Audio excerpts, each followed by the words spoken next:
Hello साथियों, आज हम सीखेंगे कि कॉम्प्लेक्स नंबर कैसा दिखता है। हमने पिछले वीडियो में देखा कि इमेजिनरी यूनिट आयोटा की वजह से कॉम्प्लेक्स नंबर जनरेट कर सकते हैं और कॉम्प्लेक्स नंबर कैसे बनेंगे, उसके थ्रू कैसे वो दिखते हैं, वो आज हम सीखेंगे। चलिए देखते हैं। तो हम जानते हैं कि आयोटा एक कॉम्प्लेक्स नंबर है जो इसकी सबसे बेसिक यूनिट है, मतलब आयोटा की हेल्प से ही कॉम्प्लेक्स नंबर बनेंगे। तो आप देख पा रहे हैं कि आयोटा लिखा है तो मतलब ये खुद एक कॉम्प्लेक्स नंबर है। अगर मैं आयोटा के साथ मल्टीप्लाई करके कुछ लिखूं, जैसे 2 आयोटा, 3 आयोटा, 4 आयोटा, ये अलग अलग 3 नंबर्स लिखे, तो ये भी कॉम्प्लेक्स नंबर है, ये भी कॉम्प्लेक्स नंबर है, ये भी कॉम्प्लेक्स नंबर है। ये कॉम्प्लेक्स नंबर के लिए क्या है, उसमें इमेजिनरी पार्ट होना चाहिए। इमेजिनरी पार्ट आयोटा की वजह से आ रहा है, तो ये भी कॉम्प्लेक्स नंबर है, ये भी कॉम्प्लेक्स नंबर है और ये भी कॉम्प्लेक्स नंबर है। अब मैं अगर आपसे बोलूं कि रूट के अंदर -4 है, क्या ये कॉम्प्लेक्स नंबर है? तो आप बोलेंगे कि इसमें आयोटा तो नहीं है, तो मतलब नहीं होना चाहिए ये कॉम्प्लेक्स नंबर, पर ये एक्चुअल में कॉम्प्लेक्स नंबर है। कैसे है मैं बताता हूं आपको। देखिए, इसको -1 रूट और इनटू रूट के अंदर 4 लिख सकते हैं हम ऐसे। रूट 4 की वैल्यू होती है 2, -1 का स्क्वायर रूट। हमें पता है कि आयोटा एक्चुअल में क्या होता है, आयोटा एक्चुअल में रूट के अंदर -1 को ही कहते हैं। तो ये कितना हो गया, 2 आयोटा। तो -4 का स्क्वायर रूट 2 आयोटा होता है और यहां पर आयोटा आ गया, इसका मतलब ये कॉम्प्लेक्स नंबर हो गया। तो मतलब क्या हुआ है, इस चीज से हमने क्या सीखा कि स्क्वायर रूट के अंदर कभी भी नेगेटिव आ जाता है तो वो हम रियल नंबर से सॉल्व नहीं कर सकते, क्योंकि इसका -1 का कुछ स्क्वायर रूट होता ही नहीं है, तो इसीलिए तो हमने उसको आयोटा माना है। तो इसका कंक्लूजन ये निकला कि स्क्वायर रूट के अंदर अगर नेगेटिव साइन आ गया तो मतलब वहां पे आयोटा आएगा और वो कॉम्प्लेक्स नंबर होगा। तो हम डायरेक्टली क्या बोलेंगे, जब भी स्क्वायर रूट के अंदर माइनस साइन आएगा तो वो कॉम्प्लेक्स नंबर होगा ही होगा। ठीक है, तो आपने देखा कि कॉम्प्लेक्स नंबर को हम ऐसे भी लिख सकते हैं और ऐसे भी लिख सकते हैं। अब हम देखते हैं कि कॉम्प्लेक्स नंबर के लिखने के और क्या तरीके हैं। तो देखिए, जैसे मान लीजिए कि आयोटा में मैंने 5 का डिवाइड करा, आयोटा को मैंने 6 से मल्टीप्लाई किया, आयोटा में मैंने 5 माइनस कर दिए और आयोटा में मैंने 9 ऐड कर दिए। मैंने 4 अलग अलग नंबर्स लिखे हैं। क्या ये चारों कॉम्प्लेक्स नंबर हैं? हाँ जी, बिल्कुल ये कॉम्प्लेक्स नंबर्स हैं। कॉम्प्लेक्स नंबर की कंडीशन क्या है? कॉम्प्लेक्स नंबर की एक ही कंडीशन है कि कॉम्प्लेक्स नंबर इमेजिनरी यूनिट से मिलकर बना होता है। और इमेजिनरी यूनिट क्या होती है? इमेजिनरी यूनिट होती है आयोटा। तो आप देख पा रहे हैं कि चारों नंबर आयोटा से मिलकर बने हैं, मतलब कॉम्प्लेक्स नंबर होने के लिए उसमें आयोटा का होना जरूरी है। तो देख पा रहे हैं आप, इसमें आयोटा है, इसमें भी आयोटा है, इसमें भी आयोटा है और इसमें भी आयोटा है। तो ये चारों क्या है? कॉम्प्लेक्स नंबर है। पर आपने इन चारों में एक अलग इंटरेस्टिंग चीज देखी कि यहां पर आयोटा के साथ ये 5 है, तो मतलब ये सिर्फ यहां पर एक टर्म है। क्या है? 1 टर्म है। ये आयोटा 6 के साथ मल्टीप्लाई हो रहा है, यहां पर भी 1 टर्म है, क्योंकि जो डिवाइडेशन का ऑपरेशन होता है और जो मल्टीप्लाई का ऑपरेशन होता है उसमें टर्म बदलती नहीं है। मतलब देखिए कैसे, यहां पर जैसे हमने नेगेटिव ऑपरेशन अप्लाई किया है, तो नेगेटिव ऑपरेशन अप्लाई करने पर ये टर्म अलग हो गई, ये टर्म अलग हो गई, तो यहां पर 2 टर्म है। तो मैथमेटिकल ऑपरेशंस में आपको ध्यान रखना है कि प्लस और माइनस ये टर्म्स अलग अलग बना देते हैं, बल्कि डिवाइडेशन और मल्टीप्लाई एक ही टर्म का हिस्सा रहते हैं। जैसे आयोटा -5 एक कॉम्प्लेक्स नंबर है, तो इसमें क्या है, आयोटा एक अलग एंटिटी है, मतलब एक अलग टर्म है, और 5 एक रियल नंबर है। ये दोनों साथ जुड़ गए तो ये एक सिंगल डिजिट है, पर ये आयोटा के जुड़ने की वजह से कॉम्प्लेक्स कहलाएगा। पर इसमें 2 टर्म्स है, एक आयोटा और एक -5। ऐसा ही इधर है, एक आयोटा है और एक +9 है।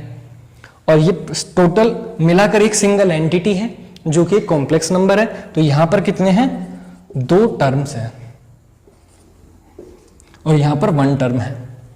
ठीक है, तो आपने देखा कि जब अकेला आयोटा होता है तब भी कॉम्प्लेक्स नंबर होता है, अगर अकेले आयोटा के अलावा भी कोई और भी चीज हो उसके साथ तो भी कॉम्प्लेक्स नंबर होता है। तो कॉम्प्लेक्स नंबर की कंडीशन क्या है कि आयोटा होना चाहिए।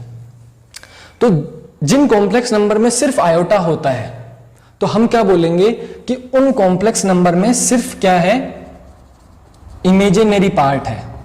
क्या है कि इमेजिनरी पार्ट है।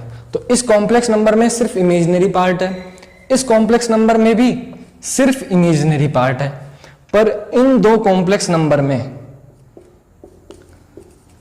रियल पार्ट भी है और इमेजिनरी पार्ट भी है। रियल पार्ट क्या होगा, जिसमें आयोटा नहीं है, वो टर्म जो अलग है आयोटा से।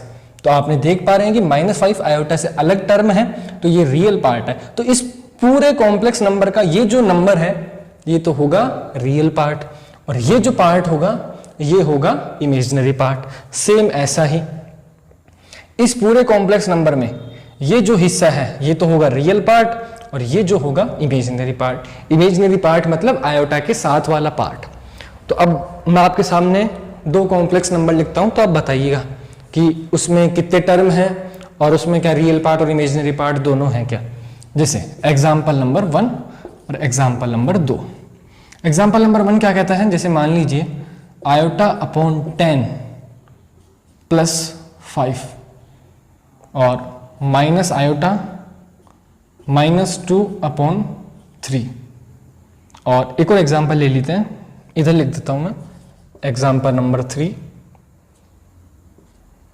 Minus iota plus iota. ये 3 एग्जाम्पल्स लिखे हैं। तो आपको बताना है कि पहले तो बताइए कि कॉम्प्लेक्स नंबर है या नहीं है, इसमें कितने टर्म्स हैं, और इसमें बताइए कि रियल पार्ट और इमेजिनरी पार्ट है भी या नहीं। तो हम पहले एग्जाम्पल को डिस्कस करते हैं। तो हम देख पा रहे हैं कि यहाँ पे प्लस ऑपरेशन है, तो मतलब अलग अलग टर्म्स बनेंगे। तो ये जो है ये एक अलग टर्म है, ये एक अलग टर्म है, ये टोटल दोनों टर्म्स मिलके एक सिंगल कॉम्प्लेक्स नंबर बना रहे हैं। तो आयोटा के साथ वाले टर्म को हम इमेजिनरी पार्ट बोलते हैं। तो आयोटा/10 क्या होगा, इमेजिनरी पार्ट, और 5 क्या होगा, वो भी प्लस का है, तो +5 क्या है, रियल पार्ट। अब एग्जाम्पल नंबर 2 में चलते हैं। माइनस ऑपरेशन है दोनों पार्ट्स के बीच में, तो मतलब यहां पे भी 2 टर्म्स हैं। तो आयोटा वाला टर्म इमेजिनरी पार्ट होगा और बिना आयोटा वाला रियल पार्ट। तो रियल पार्ट है -2/3 और इमेजिनरी पार्ट है माइनस आयोटा।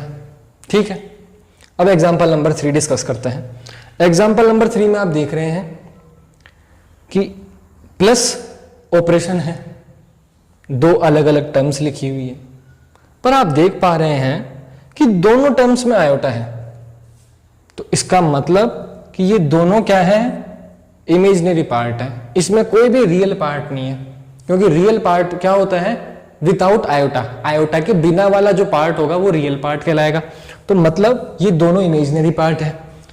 तो हम इमेजिनरी पार्ट को और सिंप्लीफाई कर सकते हैं, क्योंकि इमेजिनरी पार्ट को हम अगर यूनिफाइड करके अगर एक स्ट्रक्चर दे पाए तो वो और सिंप्लीफाई दिख सकता है, अगर वो हो सकता है तो।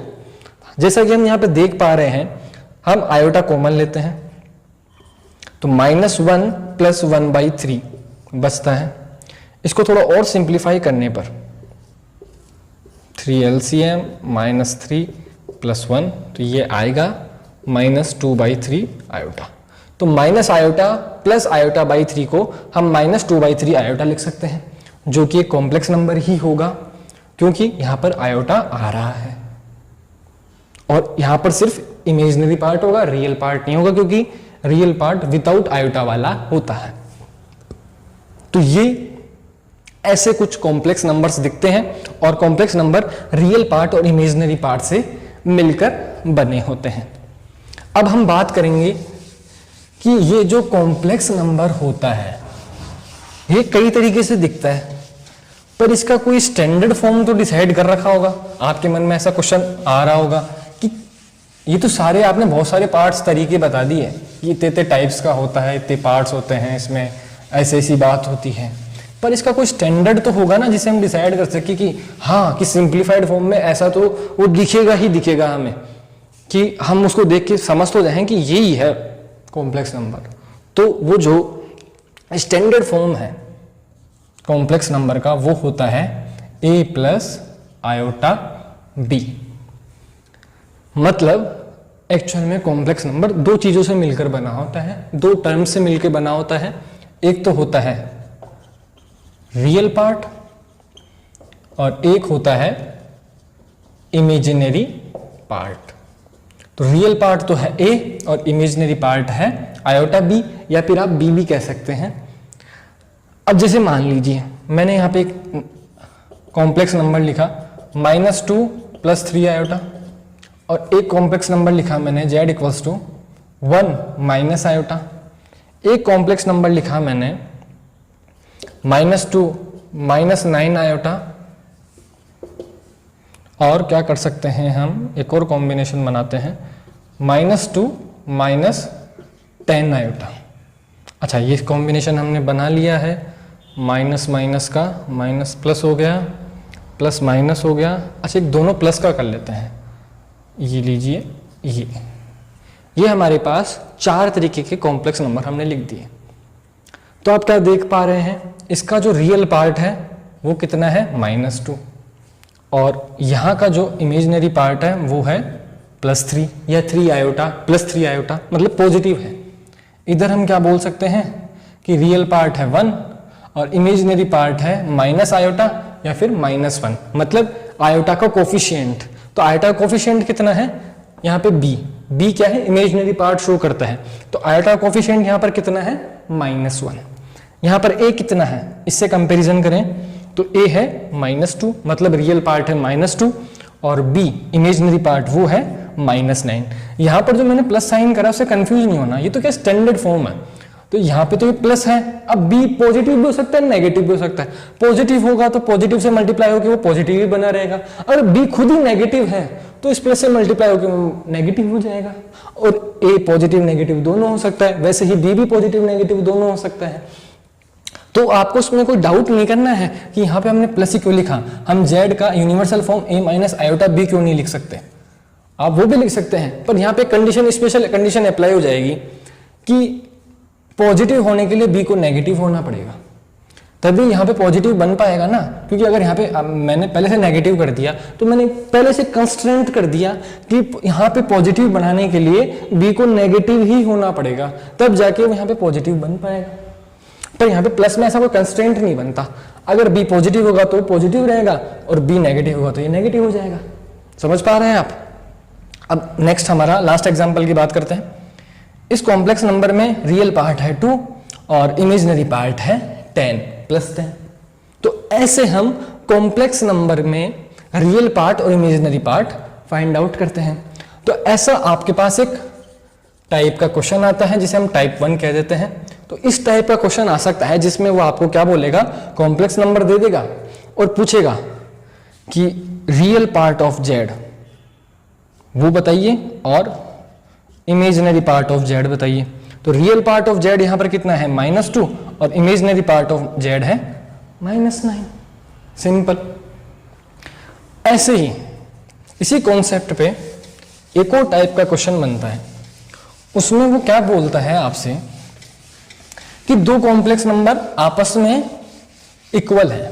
क्या है, इक्वल है, और कुछ अननोन टर्म्स हैं उसमें, तो आप उसको फाइंड आउट करिए। ऐसा क्वेश्चन भी वो पूछता है आपसे, वो है टाइप 2। देखिए, जैसे वो आपको बोलेगा कि Z1 Z2 के इक्वल है, मतलब दो कॉम्प्लेक्स नंबर आपस में इक्वल है। जैसे हम लिखते हैं a + 3 आयोटा = 7 + b/2 आयोटा। ये इधर थोड़ा -7 भी लिख देता हूं मैं, थोड़ा इसको और इंटरेस्टिंग बनाने के लिए क्वेश्चन को। तो ये कह रहा है कि दो कॉम्प्लेक्स नंबर इक्वल है और a और b की वैल्यू बताइए कि क्या होंगी। ए और बी क्या होंगे। तो आपको यहां पर ध्यान रखना है कि दो कॉम्प्लेक्स नंबर कब इक्वल होंगे, जब पहले कॉम्प्लेक्स नंबर का रियल पार्ट दूसरे वाले के रियल पार्ट के इक्वल होगा और पहले वाले का इमेजिनरी पार्ट दूसरे वाले के इमेजिनरी के इक्वल होगा, तभी कोई चीज इक्वल होगी। नॉर्मल मैथमेटिक्स में क्या होता है कि 2 = 2 होता है, या फिर जैसे समझिए तराजू है, एक तराजू के दो पलड़े हैं, दो साइड्स हैं। अगर इधर मैंने 2 kg का वेट रख दिया और यहां पर मैंने एप्पल्स रखे, तो ये तराजू कब बैलेंस होगा, जब 2 kg वेट के अकॉर्डिंग वेट के एप्पल्स अगर जब मैं इधर रख दूंगा तब ये बैलेंस हो जाएगा। मतलब इधर जो है अगर उतना ही मैंने वेट का उधर रख दिया तो ये बैलेंस हो जाएगा, मतलब इक्वल हो जाएगा। वैसे ही इस इक्वल साइन की बात होती है। इक्वल होने का मतलब है कि इधर जो लिखा हुआ है वो उसके बराबर होना चाहिए। पर यहां पर हम क्या देख रहे हैं कि ये जो कॉम्प्लेक्स नंबर है ये दो चीजों से मिलकर बना है, एक रियल पार्ट से, एक इमेजिनरी पार्ट से।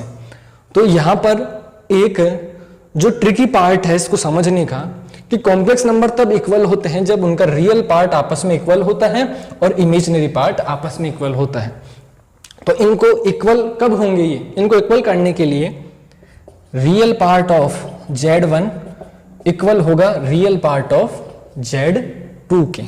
तो रियल पार्ट ऑफ Z1 कितना है a और रियल पार्ट ऑफ Z2 कितना है -7। तो a की वैल्यू हमें मिल गई -7। अब हम इमेजिनरी पार्ट्स की बात करते हैं। दोनों कॉम्प्लेक्स नंबर इक्वल होंगे, इसका मतलब imaginary part of Z1 equal होगा इमेजिनरी पार्ट ऑफ Z2 के। तो ये आएगा 3 आयोटा इक्वल होगा b/2 आयोटा के, या फिर हम ऐसा भी लिख सकते थे कि 3 इक्वल होगा b/2 के।